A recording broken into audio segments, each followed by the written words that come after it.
Beletrina v živo. Lepo pozdravljen. Letos pomladi je izšla nova knjiga komediografa in pisatelja, v zadnjih časih bolj pisatelja, Toneta Partljiča, Ljudje z otoka.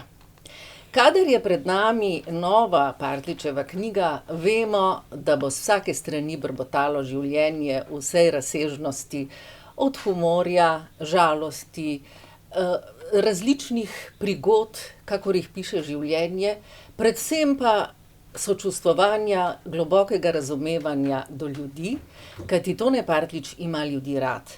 Naj gre za njegove ljudi iz Maribora ali za nekdanje in sedanje prebivalce rojstne Pesnice, sedaj pa ljudi z otoka. Tone, na otok, o katerem pripoveduješ, že več kot 3 desetletja hodiš, praviš, da si zdraviš dušo in telo, poslušaš zgodbe, poznaš prebivalce. Kako to, da ta knjiga pravzaprav šele zdaj? Ali je bil tudi kakšen neposreden povod, ker sem prepričana, da je kakšna zgodba le nastajala že prej? Hvala. Najprej bi se malo pohvalil, tako ob tem, ki naj slučajno bodo gledali ali poslušali.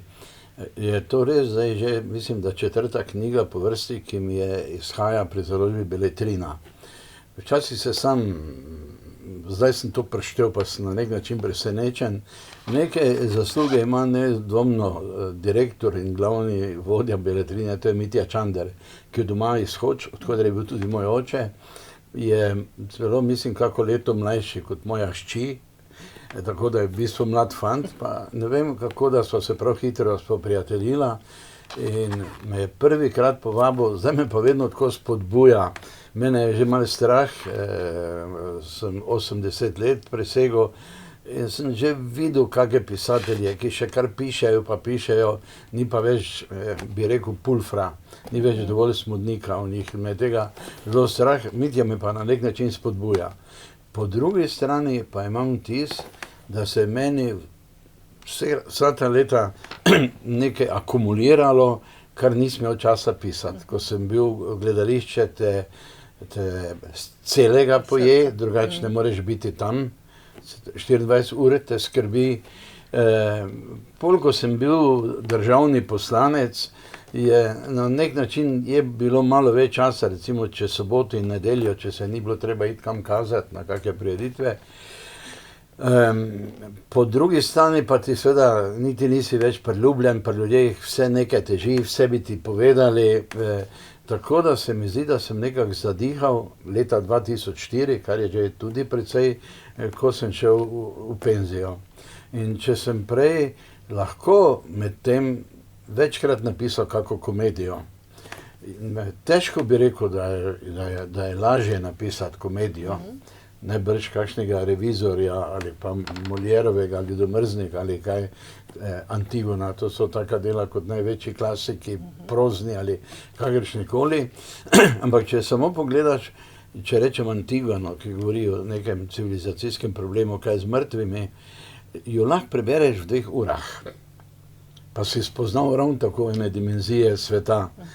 In tudi, ko sem se vozil po Sloveniji z avtom, sem imel že v glavi, pa sem potem sem že kdaj povedal, da sem Kolaka napisal od 1 popoldan do 3 zjutraj.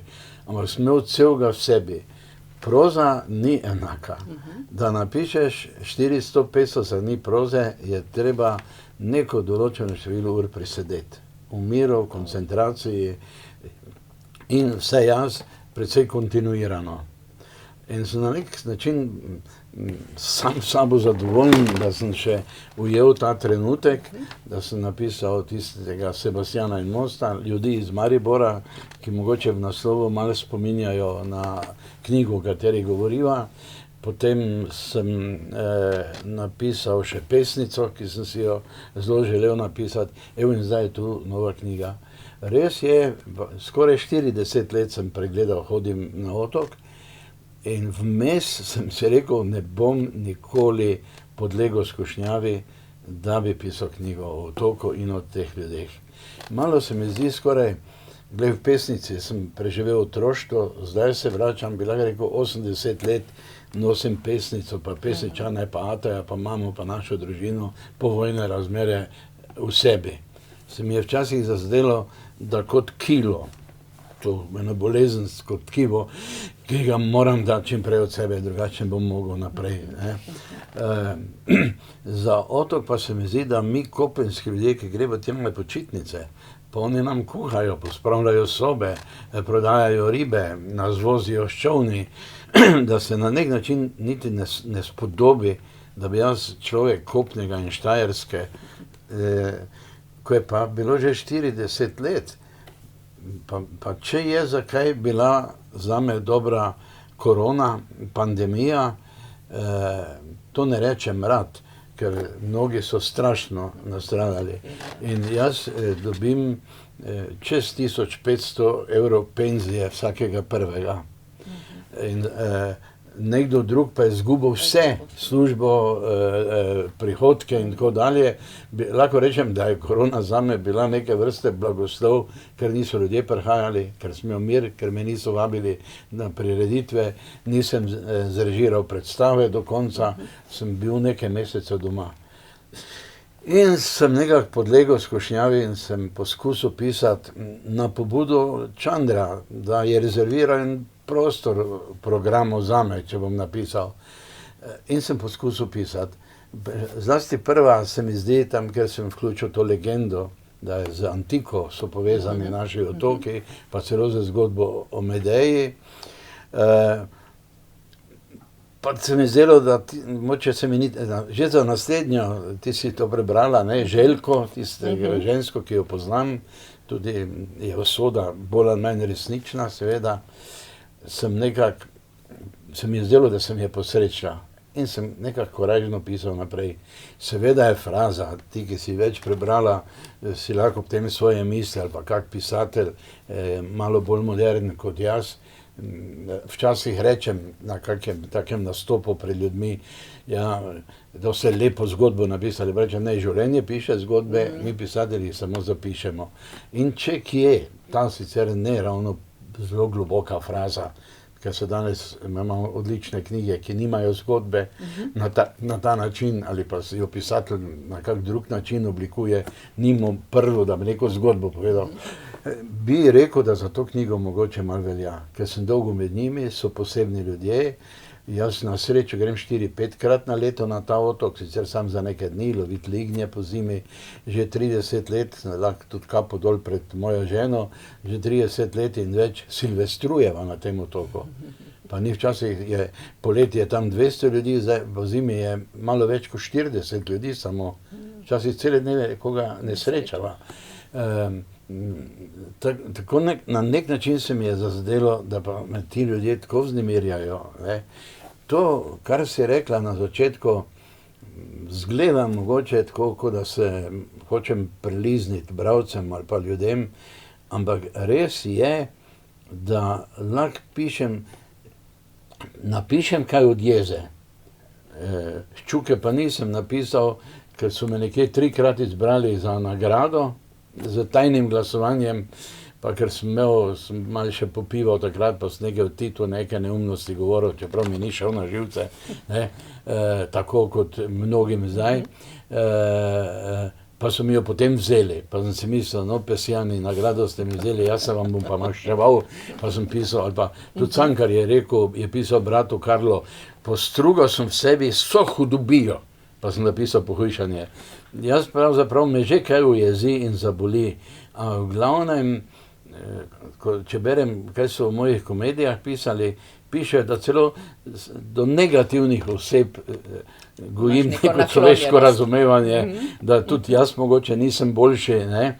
In ko se lotim te neke osebe, zato ker je na nek način dragocena, jo pravzaprav med pisanjem zljubim, se mi zdi. In se mi zdi, da brez tega res ne bi znal.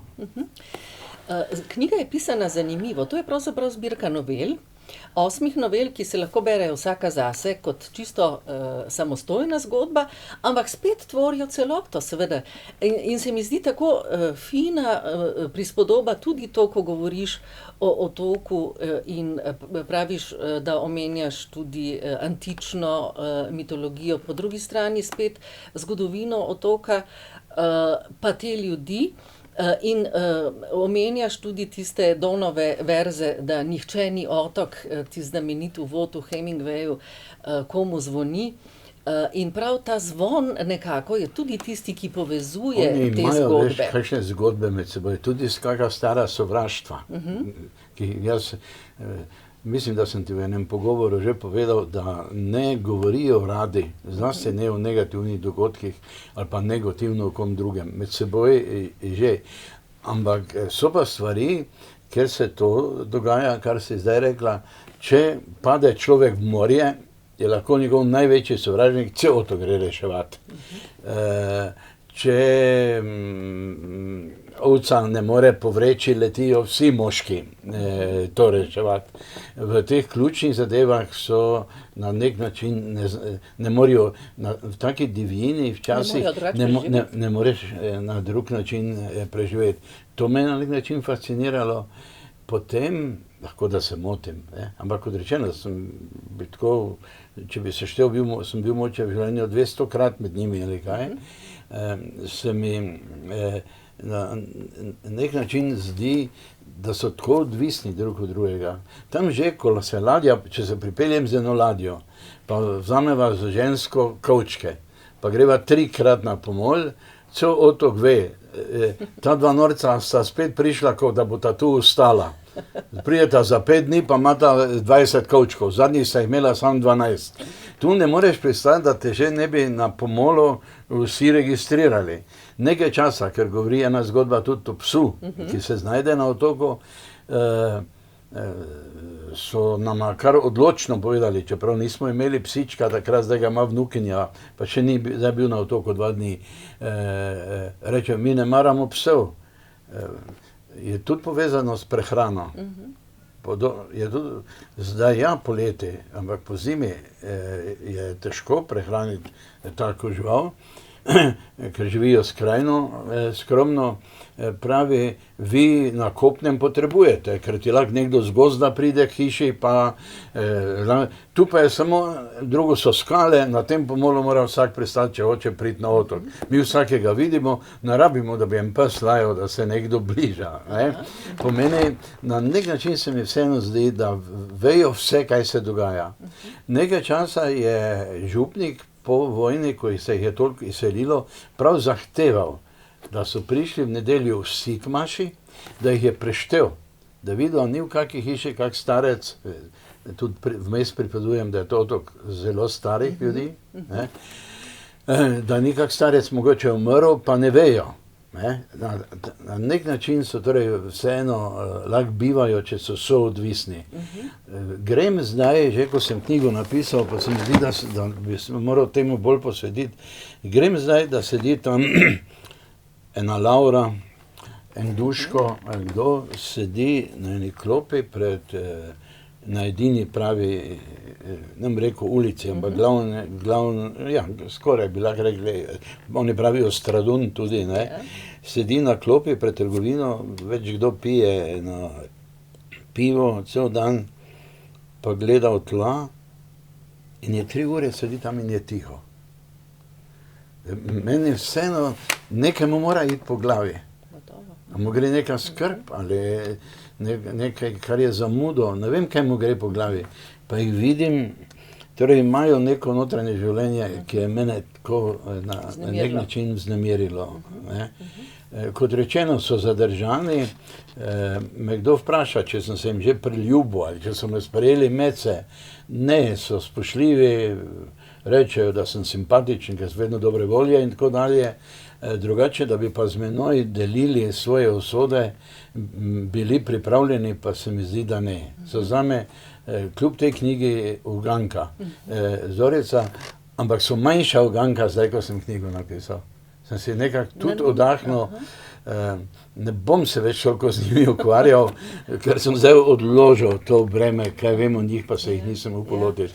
Nisem se jih pa upal lotiti zato, ker nimamo Slovenci zelo veliko dobrih knjig, ki jih mi napišemo o njih na morju ali na otokih. Jaz Kapo Dol bi lahko rekel samo pred Matetom Dolencem. On se mi zdi, da zna napisati. Ne? Drugi pa nekaj, koliko so domačini jezni, ko se tam postavimo, poleti tako nas nimajo časa poslušati, ampak tam recimo v maju, ko so prvomajske počitnice, pa kdo pride in tam vse cvete. Vse je oleandrih in ne vem v kaki, tudi neke posebne, sem se tako spomnil, ena vrsta rož tam rase, ki jo hodijo drugot iskat, bi naj bila na tem otoku, pa jim nekdo reče, joj, pa ovo je raj na zemlji. Pa reče, pa pridi živeti v ta raj, pridi živeti novembra, decembra, januarja, pridi živeti, pa boš videl, kakšen raj. Torej, ne vejo radi, če bi jih nekako idealiziral. In včasih berem kakšne pesnice, ki so tam mogoče izgubile devištvo ali kaj lepega po tistimi oleandri in se ji zdi to raj na zemlji. Ena sama romantika. Ja, z njenega vidika, sigurno iskreno doživetje, ampak ne odraža. Ja, trdo življenje in tudi to, ko praviš, kako morajo živeti, ker so odvisni drug od drugega, po eni strani je ta pozitivni vidik, po drugi pa to, da se tudi nadzorujejo in da so včasih zelo strogi drug do drugega, je tudi to stališče. Zdaj smo imeli to pandemijo, upam, da ne bo toliko. Nisem mogel razumeti, ko rečejo, da je groza, ker morajo biti doma v 4 stenah. Jaz ne morem razumeti, kako ti je groza biti doma. Kako se pa pol drugod počutiš tu. Ampak pravi, kaj se je dogajalo, če je premala bližina, če ni dovolj veliko stanovanje, če je kdo slabe volje, kako ljudje drug ob drugega trčijo, in ker je to res majhen otok z enim naseljem, mogoče živi, sem te rekel, po zimi 20-30 hiš, drugo so pa zdaj lepe vile, ki ljudje, ki so nekoč zapustili otok, pa živijo v Ameriki, a drugod si zdaj doma gradijo neke vrste hišne spomenike. Po neki sanji, kak bi jih želeli, da bi, ko so bili tu, ampak bolj pride vsake 3 leta ali pa 2 leti. Jaz sem prvikrat, ko sem bil prvikrat pred 40 leti, na otoku sem šel po cesti zjutraj, zjutraj se zgodaj zbudim, pa če hočeš ribe loviti, moraš biti zgoden. In sem šel po tisti ulici, je šla ena starka s palico, tako drobna, pa me je pogledala, pa je rekla, a znate sutra ću biti več na Manhattanu. Pa sem rekel tej svoji gospodinji, kaj pa tu ena stara gospa? Je rekla, ja bo. Ona tam živi z vnuki in je rekla, da je zadnjikrat se prišla posloviti od Ilovika. Leta 1961 je prebivalstva zmanjkalo za 200 ljudi na otoku, v glavnem moških. Se je reklo, da je otok žensk. Ženske so morale za preživeti loviti ribe, ne na isti način kot moški, ali vrše, ali karkoli. Skrbele za oljke, skrbele za ovce in je prišla burja, je odnesla strehe, so to popravljale kot kaki moški. Je nekaj časa veljalo, da je to otok žensk. Čemu pa pripisuješ to njihovo dolgoživost? Prav imaš zgodbo o tem, a je to skromno življenje, je to hrana, mediteranska? Očitno tu ljudje tako dolgo živijo, zdaj ko je ta digitalne stvari so bolj dosegljive. In so neki stari časopisi že tudi v tej obliki. Sem najprej videl en članek iz leta 1902, šel je v nemščini v Zagrebu, ki je še bila Avstro-Ogrska. Pa je pisalo, da je v Sredozemskem morju en otok, oziroma pravzaprav na Jadranu, pa je imenovan ta otok in piše, lani 2 leti že ni umrl noben star človek, 2 dojenčka za neko nalezljivo boleznjo, grižo ali škrlatinko ali kaj. Pravi, pa noben odrasel človek in večina jih je starih, doseže 90 let, kar je bilo takrat preko vseh norm. In pravi, da tudi doktorje to zanima. Potem je pa, mislim, mogoče tudi tu notri piše, mislim, da leta 2027-28, ko so bili pod Italijo, je v Rimu išel članek s fotografijo. Je na fotografiji 7 članov družine Babič, zdaj ni nobenih Babič, ampak nekateri se spominjajo, da so res bili, in ki so vsi stari med 90 in 99 let, piše pa, da 5 fantov, pa ena ženska so na fotografiji, fantov, starcev, piše pa, da je še bila ena ženska, ki pa je mlada, umrla 89 let stara. In potem je članek, da je to določen fenomen, ki je že opažen, da je šla neka zdravniška ekipa, ki da se s tem tudi ukvarjala takrat, in pravi, vedno je odgovarjal nadučitelj, Radoslovič se je pisal, ki je rekel, ja, je recept, jaz ga otrokom v šoli vbijem v glavo. Veliko delajte in malo jejte, to je tudi usoda na tem otoku, pa boste dolgo živeli. In je, moram reči, da veliko več, leta 45 je bilo na šoli, na primer 95 učencev, zdaj jih je 5. Pa so 3 od učiteljice iz Zagreba, ker imajo astmo, pa je zdravnik svetoval, naj gre učiti na en tak otok. Pomeni, čeprav zdaj nimam ravno občutka, po zimi se pač vidi. Živijo na Reki, živijo v Lošin, menda je volivcev še zbirom 67, samo ne živijo vsi na otoku. Pomeni, da so res, ko omenjam nekega znamenitega učitelja, moče najbolj znana oseba, njegova pravnukinja, zelo bistra, še vse govori, vendar je na vozičku zdaj, v glavnem je stara tudi 92 let, ima 28. januarja rojstni dan in je vedno, če se pošljem čestitke na otok, pa se je tako fajn zdi. Jaz se jim pa na ta način prilizujem, tem ženskam. Pri njih imam šanse, zdaj, ko so tako stare. Po moje se jim bo tudi dobro zdelo, da je otok dobil takšno knjigo. Včasih so se hvalili, da so res poseben otok, čeprav majhen so imeli svojo slikarko, pa tudi morava omeniti, da je v knjigi tudi nekaj ganljivo lepih, pa tudi pretresljivih ljubezenskih zgodb, seveda zaradi teh preseljevanj, pa niso bili skupaj, pa so, ampak ne samo tvoja knjiga, torej zdaj vejo, da imajo svojega pisatelja, tako rekoč, ne vem. Zanima me, kakšen bo njihov odziv na to knjigo, ker ne samo, da imajo zdaj torej literaturo, umetniško knjigo, ampak imajo tudi dokumentarno, torej eno študijsko knjigo, ki se je prineslo pokazati. To je zdaj napisala ena profesorica, ki ima diplomo iz biologije in zlasti rastlinstva in je s tem začela in ekonomsko fakulteto, pa doktorat sicer, in se je zaradi čudaštva moža iz Reke, kjer je predavala, preselila na otok, sta kupila 20 ovc, zdaj letos sta delala en apartma in mislita, da bo ta živela od tega. Ženska pravi, ko gre za ovcami, pa njena mama je bila z Bele krajine, pa lepa gospa, pa jaz tako se prilizujem, precej zadržana, pa reče, pa evo, imam 2 faksa, je doktorat, a sad sam čobanica, ampak ni simbolično, je res, cel dan ima dela s tem. Cel dan ima dela s tem. Zora naj zgleda kakorkoli napihnjeno.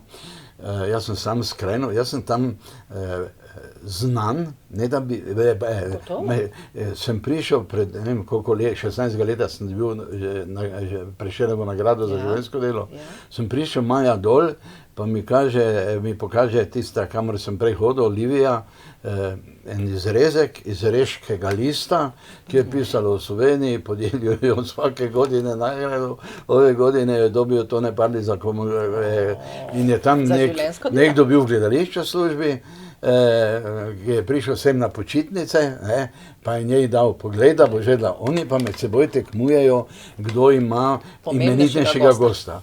Ko sem bil izbran v parlament, sem stanoval pri nekaj gospe Dori, ki me je na ulici klicala, da bi drugi čuli, ne zaradi mene, Toni, ministre, dođi k meni.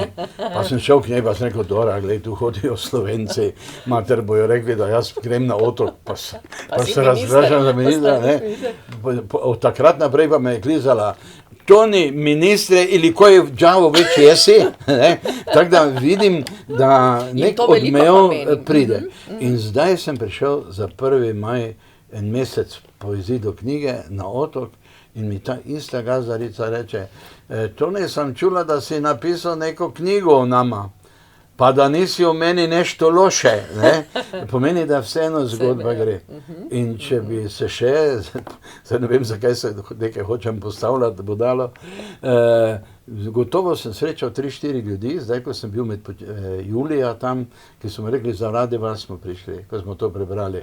Niti mene ne veseli, da je veliko ljudi, niti mene ne veseli, se jim umikam, ker želim imeti mir in da nikogar ne vidim in najrajše sedim ob vodi od jutra do noči, lovim ribe, pa tudi če ni ribe, sem srečen tam, tako da sveda, zdaj že malo vejo, ampak se malo s tem postavljajo, pa bojem nišče zarej. Cenijo pa te, koliko si fejst človek, koliko si slab človek. To je to. Ja, jaz tudi mislim, da je resnično izjemno in imenitno branje, poleg vseh tvojih knjig, prej se opravičujem, sem seveda omenila samo zadnje 3, ki so išle, ker je to takšen seznam, da seveda bi ves čas porabili za to, za nagrade, za vse izdane knjige.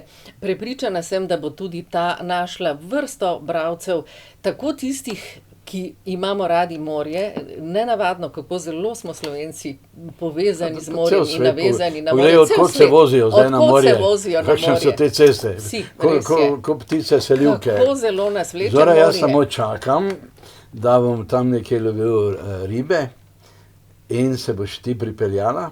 Z velikim veseljem, zdaj zaradi te knjige, če že ne zaradi tebe. Dam javno besedo, da ti bom takoj spekel ribe na žaru, ne?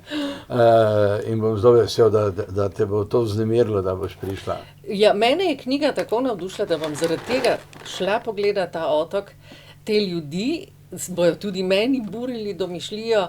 Prepričana sem, da tudi tisti, ki morda kakšno leto ne morejo na morje, bojo morje dobili domov preko teh zgodb. Tebi, Tone, pa želim, ker tako kot si napisal v svoji avtobiografiji, hvala vam bogovi za te blodnje, tam čisto na koncu omenjaš seznam reči, ki so najpomembnejše. Tvoje bogastvo, poleg seveda ljubezni, družine, knjig, gledališča in prijateljev, je to ribolov na morju pod nočnim svodom in ti želim veliko takih noči. Imam majhen čoln, da ne morem daleč od obale. Pa mi crkne tisti motor Tomosov, pa veslam nazaj, torej ne upam pretiravati. Ampak sem zadaj za otokom, ni nobene luči. Nad mano je svod, tako bi prištel v sleherno zvezdico na Rimski cesti. Pa en svod, smrtna tišina in tu in tam plusne voda, ker je ena riba nekoga lovila, ne.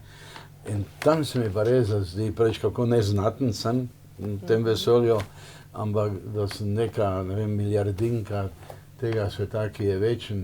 Jaz sem kot tista zvezda, ki malo leti pa utrne, hvala Bogu. Tam pa nekako, zato se mi zdi, da tudi najdem mir, pa se na nek način bolj skromno tudi postavim, kamor sodim v tem stvarstvu. Najlepša hvala za knjigo in za ta pogovor, Tone. Tebi hvala, da si jo hitro prebrala. Hvala. Beletrina v živo.